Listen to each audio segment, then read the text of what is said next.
I definitely have seen where people in the church and Christians in the church, I mean, you see it with all these pastor scandals. They're trying to keep and uphold like an image.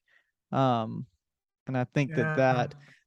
Christianity at times has become more about image keeping of a structure that's been created rather than just open and honestly following Jesus with all that comes with that.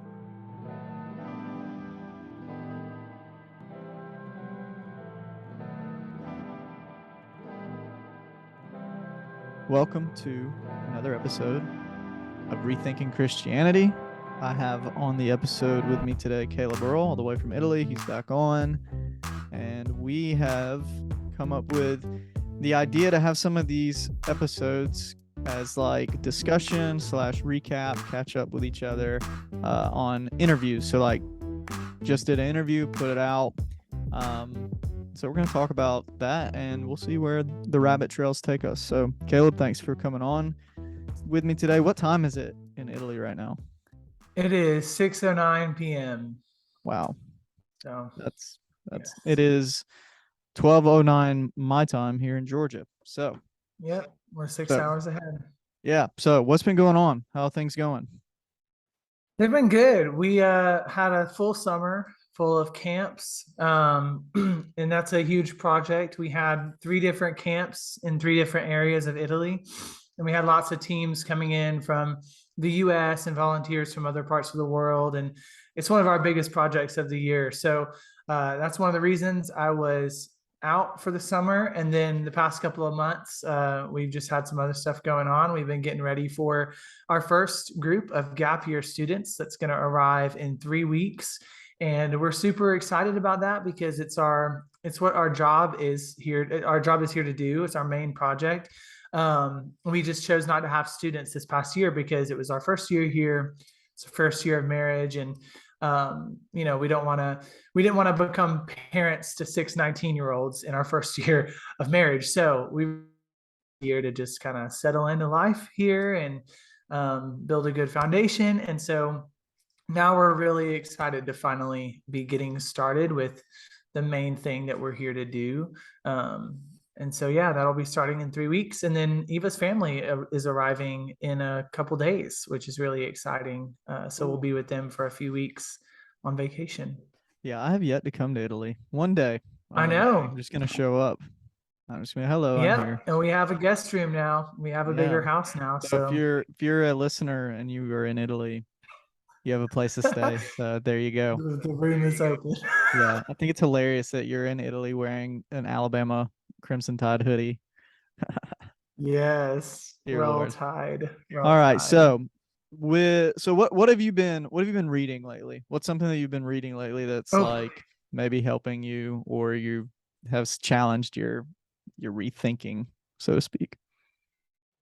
yeah. So I've been in a really big reading mode, partly because for the last week I've been really sick. So I've read two books this week already that have been really good. The first one was The Deeply Formed Life by Rich Villodas. And the second one was Do I Stay Christian by Brian McLaren, which I finished this morning. Yeah, nice. Also reading this other book by Sky Jatani called With. And it actually kind of overlays with some of the things that we might talk about today, just about how we relate to God. But both of those books really have encouraged me lately because we've talked a lot on this podcast about some of the issues that we see in the church and some of the ways that we feel like Jesus has been misrepresented. And to be honest, in the last couple of years of really seeing a lot of that stuff come up, it's been really hard for me to feel comfortable operating in Christianity the way I used to. And unfortunately, in some ways, it's kind of made me feel like I have had to kind of flatline, like I've kind of flatlined in the last couple of years. Just out of a place of shock, I think, like um, it's been confusing. It's been a time of rethinking, like what many of our listeners are experiencing as well. And in the last I think probably 5 months, 5 or 6 months, I've really been thinking more about, okay, what does it look like to move forward again, in knowing what I know now and not dismissing any of that, not, um, forgetting any of the stuff that I've learned. But if I'm going to move forward in Christianity, I need to do so in a different way. And what does that look like? And all three of these books have really been helpful in kind of giving me some vision for that moving forward. So, yeah. It's And you cool. interviewed Brian McLaren on this book Yeah, I was a about to say, couple months yeah, ago. Yeah, I finally got to read it, and really was so good. I just love the grace that he has and the way he handles that question of, do I stay Christian? I feel like he really gave a healthy space to the person reading, not trying to persuade them on either answer, but really just providing an honest, um, what is the word? An honest appraisal of the yeah, issues. And yeah, I really love the graceful way that he presented it. yeah, yeah. He was Yeah. really, really nice to talk to. I he's one of my favorite interviews that I've done. Just because he was just so like, I don't know. He was very, very graceful, and he understands where people are coming Yeah. from. Another great book by him that I was the first time I read any of his stuff was A New Kind of Christian, and it's this like fiction Yeah. story that he writes of the from the perspective of a pastor who is wanting to quit because he's like questioning everything. So, if you're looking for books, those are some books to Yeah. check out. We're going to we'll probably go all over the place because that's what we end up doing usually. But we just did, or I just did an interview with Bishop Claude Alexander on his book Necessary Christianity, what Jesus shows us what we must be and do. And we kind of want to just talk about just some maybe thoughts about that interview and some of the things that he presented. And this is something that I think will be kind of hopefully interesting for you as a listener, and maybe something that you find valuable. Just we sometimes we do these interviews and then we don't have any kind of like regrouping or like any added thoughts to them, because as I'm interviewing people, I have pre-written questions and I come up with questions on the fly, but a lot of times it's like, just trying to guide a conversation. So I don't have a lot of time sometimes to even process everything that I'm hearing. And so this is helpful for me as well. Um, so anyways, Yeah. let's get into it. So Caleb, you listened to the episode. What were, just some maybe your thoughts about it, and some of the things that Bishop Claude presented in his book. The first thing I'll say is I'd never really thought about examining the "I must" statements of Mm. Jesus. So that was something I was like, Yeah. I've always heard people talk about the "I am" statements, but not the "I must." Yeah, I think it's very clear in scripture that Jesus lived with a sense of obligation, like Bishop Claude said, like he lived his life under a certain purpose, under a call to um, be about the Father's business, as Claude talks about the verse or the section in Luke 2. That was really Jesus's focus, and I think that's an interesting thing for me to think about, of being focused on the purpose and the assignment and the mission that we have as Christians. And to be honest, it's been a little bit confusing too. And that was something that I think really came up in the interview for me, was some of it kind of reminded me of my, um, and I'm still in these days in reality of being a leader in the evangelical world. But it just kind of brought up some of the old anxiety of having to constantly be producing for God and doing for God, even to the point of sometimes feeling like, okay, well, I'm valuable and I'm loved in as much as I can do for God. So it's really got me thinking about, okay, looking at Jesus clearly living with an obligation to duty and a call to this mission. How did he do that? And what does that look like? As I was just talking about a minute ago, looking forward into a new way of being Christian, what does that look like to be focused on a call and a mission within Christianity without it being the thing that determines that brings up the question of my success as a Christian, or ties my um, ties my well-being or my status as a Christian to how much I'm doing for God. Um, yeah, it's an interesting question. I don't know if you have any thoughts about Yeah, that already, so but something that I think about, and I think what's unfortunate, and this is something I'm having to remind myself more and more, is a lot of the issues that I've struggled with in not necessarily like philosophically of my faith, but culturally. So things I don't like about the church, things I don't like about things that were presented to me, ways of reading the Bible are human led, right? So they're yeah, like humanly presented by people. And another thing that, what you mentioned is this kind of idea of like, um, you know, our value and I guess worth and the love that we receive from God is based upon the way in which we perform and lead as people in church or in a nonprofit or in mission or just like volunteering, So like when I yeah, think about those things, what's interesting is like, you know, a lot of times I think some of that has to do with like images in which we're trying to present not to God but to other people because yeah, people kind of hold like there's, and this is not true for every space within evangelicalism or Christianity, but a lot of times I think there is this kind of like Christianity has become more about presenting an image of what I'm supposed to be rather yeah, than living out into what I think Bishop Claude was really trying to get people to understand is living out into actually a calling of submission to following Jesus as Jesus followed his own obligations and submitted to his Father.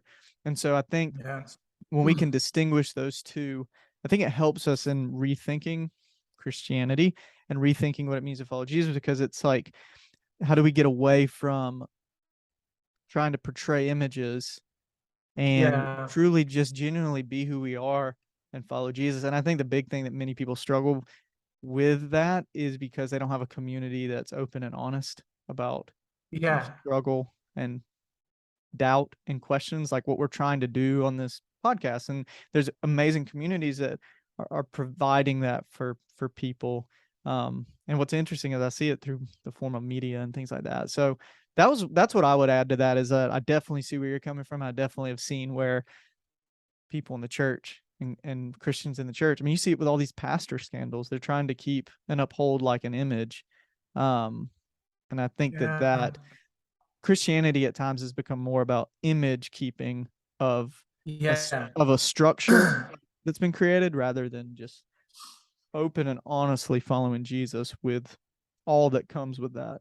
And it's not always pretty. yeah, So yeah. And I think that's definitely been one of the defining things about my history in Christianity is this book that I'm reading with by Scott Gittani. He talks about the four ways of relating to God or the four main ways. And then I guess in the end of the book, he's going to propose a way that we should relate to God. But one of those ways is relating or living your life for God. And he talks about his experience on as kind of a teacher on a Christian campus or mentor on a Christian campus, and all of the students that came to him talking about their struggles and their doubts, feeling like they were the only ones on the whole campus struggling with those things. And him being from the point of view of having all these other students coming through his office regularly, talking about the same kinds of doubts, and how easy it is for us to think that because we put on these facades, where there's so many of us that are living these playing these roles of the good little Christian on the Christian campus and doing everything we need to do and saying everything we need to say in order to stay in the in group, um, not realizing that there's so many other people also doing the same thing. And if we would all just cut the crap and be honest and have real raw conversations about where we're at and allowed spaces for that are safe and not judgmental and not harsh and critical, but actually that foster curiosity and um, interest in the mystery of God, then I think we'd all learn how to live out a more healthy Christianity, a more healthy spirituality within Christianity, because we're not living, we're not playing these roles. He talks about, it was really funny. He talks about this one student who, um, she says, okay, so she's going to a Christian college, they've got rules about drinking and drugs and all that. But I she went to one of says, those. yeah. So she says, I don't drink because I like the alcohol. In fact, I usually don't drink at all. I just hold the beer in my hand. And he said, then why take the risk of being caught and disciplined? And she said, because drinking is how you know who's safe. When you drink with another student, you know you can trust them. You've both broken the code of ethics, and it's a sign that you can be honest about other things too. They're a safe person. You don't have to pretend with them. Isn't that interesting? That like in a way to meet the need of finding community, people have to like give these subtle little signs, like this overt, like sneaky way of communicating to other people, like, hey, I'm asking questions too, but it's really vague. Why can't we just be honest? Bro, I feel like that's how like me and you kind of like became better friends. Is like we finally Yeah. did like I don't know if it was me or you, but we kind of were like both had a question about we both were questioning some things, and we kind of realized, and it was like, oh, okay, so I'm not I mean it is easy to be like, oh, I'm the only one. Um Mm-hmm. and I Yeah. think like yeah, I think that's really interesting that girl used the example of like other people that are drinking are the ones that you can trust. And I think it's everything that people I think a lot of times struggle with in faith. Not everything, but a lot of times it goes back to community and like trust and openness and having it or not having it, where a lot of people Yeah. don't have it, or a lot of people are in the midst of it. And it sometimes is like it's kind of like I think for some people it's like, well, I'm too far in now. Like I can't Yeah. like I can't get out of it. Like I'll lose everything. I'll lose my like their whole social status and like life is embedded in a faith community or a Christian community which they're not like dealing with anymore. And I want to try to find like to circle this back to what some of the things Bishop Claude talked about was the importance of spiritual maturity, right? Yeah. And like, I think that what is interesting is a lot of times because of such enclosed like spaces where people are not allowed to like what you mentioned have engage with the mystery of God or curiosity or whatever, or have these discussions. I think what happens is like spiritual maturity is like the growth in that is like prevented, like it's not happening Yeah. because people get Yeah. stuck, people get frozen. And like another thing Bishop Claude mentioned was how there are, you know, these 30 years that we don't really know about of Jesus. And Yeah. throughout that time period, he was human. And we forget the humanity of Jesus a lot of times. Okay, because it's easy to just like we read the gospels and it's like, okay, Jesus is doing his mission. Um, and Jesus was still a human, had these like 30 years of where his faith was evolving probably, or his like he was understanding his calling more and more, and he was understanding who he was as Jesus, right? And so like as Christians, if we are to model our lives after Jesus, though we don't know about those years and the specifics, I have to imagine that like it was growth over time, spiritual growth over time. And how do we allow ourselves to be open to that? And how do we allow ourselves to like grow in maturity spiritually? And I think there's a combination of like individually we have to be open to that. But also Yeah. communally it can be hard and Mm. discouraging if you don't have the community to be able to do that in where it's actually productive. Yeah. It's like it's like a plant being planted in the wild versus in a pot. Like it's Yeah. going to grow much bigger and deeper outside in the wild than it is constrained to this ceramic structure, But yeah, I'm thinking about how at the beginning of the episode, he talks about how we see Jesus will affect how we see our lives. And I think that we say, okay, we say all the time in the evangelical world, okay, Jesus was both human and God. He was fully human and God. But then we end up only focusing on his divinity. And he brings up a great point here, Bishop Claude, about 30 years of his life were hidden. They were focused on growth and exploration of the world himself, of God. And 3 years of that were ministry. But we really, in the text, we really only have coverage mostly of those 3 years of ministry. So it's hard for us to relate to the human side of Jesus that is growing himself and learning from a place of not knowing everything, because he did limit himself in that knowledge. And we miss the idea that Jesus really, he did mature. He did go through hardships where he didn't know what was going on, and he probably questioned a little bit of, God, what are you doing here? Father, what's happening here?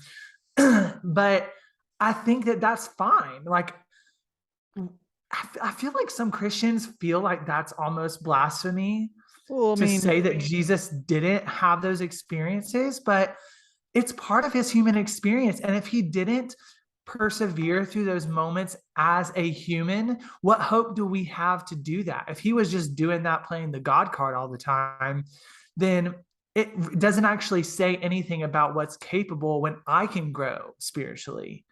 yeah. I can think of two example, like one example from the Gospels where at the end he's like, my God, why have you forsaken me?" And then Yeah. even in the Garden of Gethsemane, there's an option there. Like he literally is like, if you cannot do this, it would be dope, but if not, Yeah.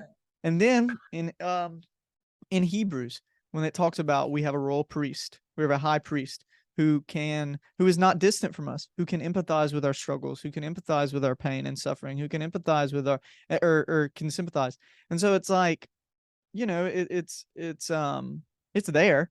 So what you're Yeah. saying is like true, and what Bishop Claude is saying is true, and it is really easy we forget, like, and I think that's why people are really intrigued by a lot of like the spiritual formation and spiritual practices, because they want something that's like tangible. And you see Yeah. Jesus doing things that are like silence and solitude. We see him get away. You see him praying to the Father. You see like, and we don't know a lot of other things that he did, but I also think it's really vital for us, I think, as followers of Jesus, to recognize Jesus was a human. Because in that passage in Luke 2, at the end, it says he grew spiritually, he grew in strength, he got stronger over time. So, Yeah. yeah, I would Yeah. definitely agree with all of that. It's kind of it's something to think about. So, Yeah. Yeah. And also that it takes time to do that. Like we just said, he was hidden for 30 years. He he slowly grew. He went through phases and stages of his life where there were different lessons being learned, and that took a while. And I think the urge to put on this facade of a Christian who has everything figured out is because, again, we're only given in the text mostly the ministry part of Jesus's life. And so we feel, okay, well, following Jesus, I have to follow him in those 3 years of ministry, and I have to be that. I've got to be the activist, the the person who's constantly moving around and sharing the gospel and impacting, doing things for God. But we don't think about all of the time that it took for Jesus to grow. yeah. And I think when we realize that we have more time than we think we do, or there's more space. Maybe that's what it is. Maybe if we realize that we have more space to wrestle and ask questions and just to simply learn from a humble place, then I think that takes the pressure off of having to put off that image of that facade of I'm the Christian who has everything figured out and I've got the answers and this is how I'm living my life and this is what I believe about myself and God and ministry and everything. You know, when we give ourselves that space to just be, don't need to have the Wizard of Oz identity where the curtain is pulled back and you see this man who he actually feels really insecure and incapable, and he's been living a lot of his life behind this false identity. And when the curtain is pulled back, there's this shame moment, and I think people are afraid of that shame too, of like, what if the curtain is pulled back on me and people realize that I'm not as certain of the answers that I'm supposed to be certain about? Then it's like their whole value as a human is being brought into question. Yep. And I think that's what we're afraid of. We're afraid of shame. We're afraid of what people are going to think about us if we are taking that humble position of not being addicted to certainty and being more open to questions. And that's growth. That's growth. It takes time to grow. And if you don't allow yourself to be in that space, you're just going to be constricted in a flower pot and your roots are not going to grow as deep as. Yeah. Yeah. Yeah. I think it's a very challenging thing to wrap your mind around, because it's like it all depends on the context that you have been in, and the Yeah. attitude in which you've taken. Because a lot of people, I've found what's interesting is a lot of people, like I've heard Tim Mackey talk about this, where for him, like his spiritual journey, he didn't really have to deconstruct necessarily. It seems like, at least what he's presented, is because he didn't grow up in a Christian community. So he didn't have these preconceived images, like I talked about earlier, Yeah. these structures or images presented. And so I think what a lot of people are trying to do is, ones that have been embedded in it are trying to repurpose or recycle, where Yeah. they've been at, and understand meaning to words like calling, or where God is leading, or hearing God. So those things that have been used at times, maybe that have caused harm for some people, or cause anxiety for some people. A lot of people, I feel like, are trying to get to the grit of that and true meaning of that, um, in an honest way and in a genuine way, and not just the way that has been presented. Now, if where they land at is what was presented to them, good. But I think for a lot of people, experience is recycling and repurposing, and that is being discipled, and that is what it means to be a Yeah. disciple. To, like, you look at, I mean, like, look at Peter, like, dude denied, he was with Jesus, denied, came back, fought, like, end up being this great disciple who dies. So it's like there is room for spiritual growth, and there's room for spiritual maturity, and that is what following Jesus really is. So I think that idea of repurposing and recycling concepts that people have been presented is very, very uh true for a lot of people. Yeah. Yeah. Yeah, so I think that the overall, like, theme of what Bishop Claude presented was helpful. And I think that for some people, maybe you listen to the episode and you're just like, well, this is really, really Christian-y. I don't really understand this. And that's fine. I think that what we try and do on this podcast is I try to give a voice to, like, numerous different options. Like, obviously there's some that I don't want to platform. Yeah. So, but also I think that there is a certain angle or perspective that we can all take from a number of different things. But for me, what I got out of the episode listening to him talk was just this challenge of where do I have an openness to Jesus in my life and the life he presented, Yeah. that I could take the posture of Gethsemane. And what I mean by that is looking at the things that I'm challenged to do as a follower, and how I serve, how I love, how I treat people, the things that I do need to let go of in my life. Being able to say, like, okay, not what I want, but truly what you want, God. And for me, that's kind of it's an interesting place to be at, because I've had so much doubt over the last like 2, 3 years. I have kind of circled back to not certainty, but just an openness of allowing Yeah. myself to be challenged by Jesus. The same challenges that I've given, I'm now allowing myself to receive. So that's kind Yeah. of like what I kind of got out of it, was like, well, where in my life can I find places where I have a changed posture of how I approach Jesus? Like, because I've had a lot of critical Yeah. moments in my faith over the last 2 to 3 years. So Yeah.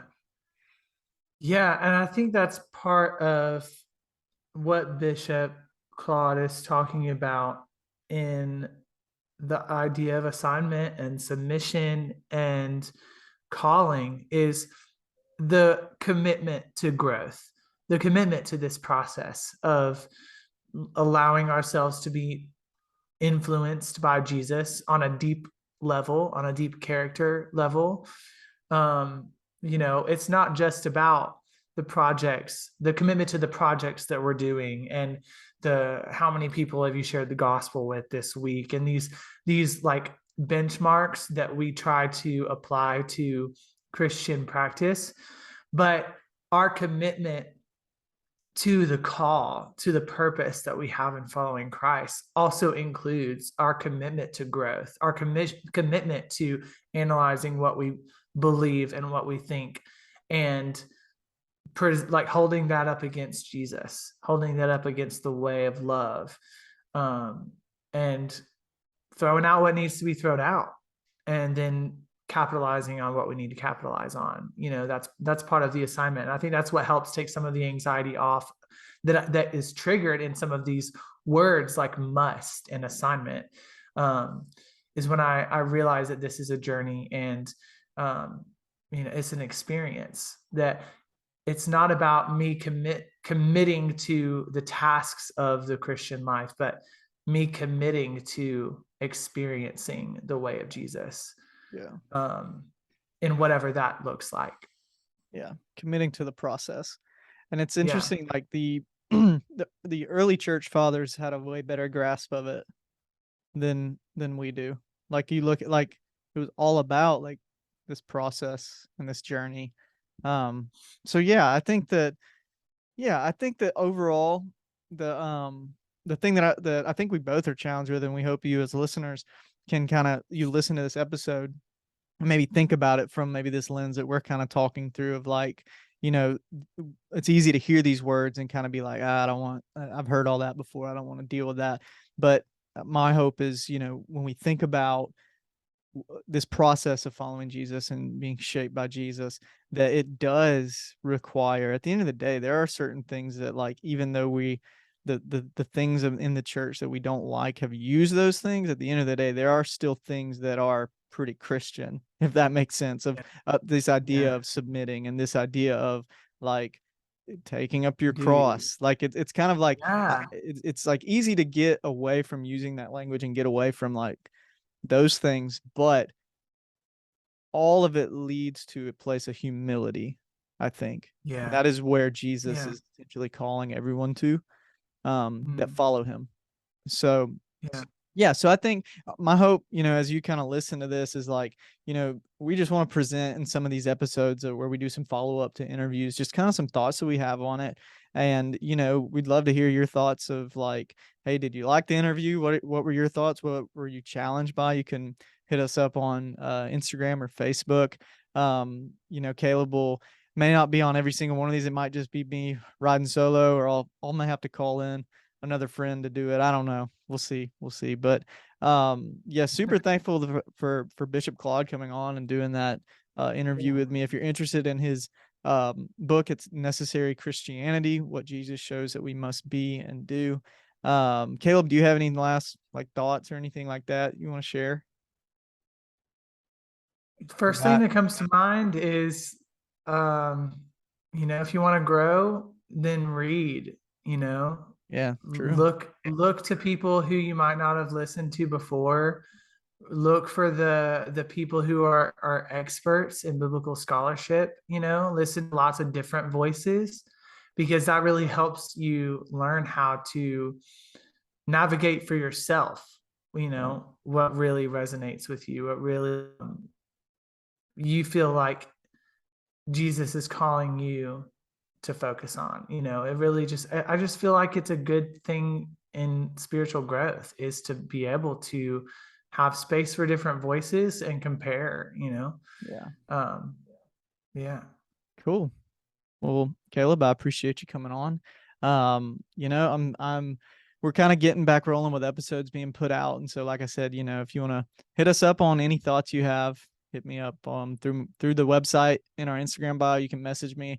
It comes straight to my email, or you can message us on Instagram or Facebook. We got some pretty cool interviews, I think, that are coming. One for certain that we'll have in December is with John Collins of the Bible Project. I had that scheduled a while back, so I'm super hype about that. He'll be really cool to talk to. I think it'll be cool because it's like I feel like a lot of times everybody wants to hear from Tim Mackey, but I want to hear. I think it'll be cool to hear from John Collins and Tim Mackey. If you're hearing this, I do want you to Yeah. come on the podcast one day. But either way, so y'all, thanks for tuning into another episode of Rethinking Christianity. Like I said, you can find that book on Amazon, Necessary Christianity.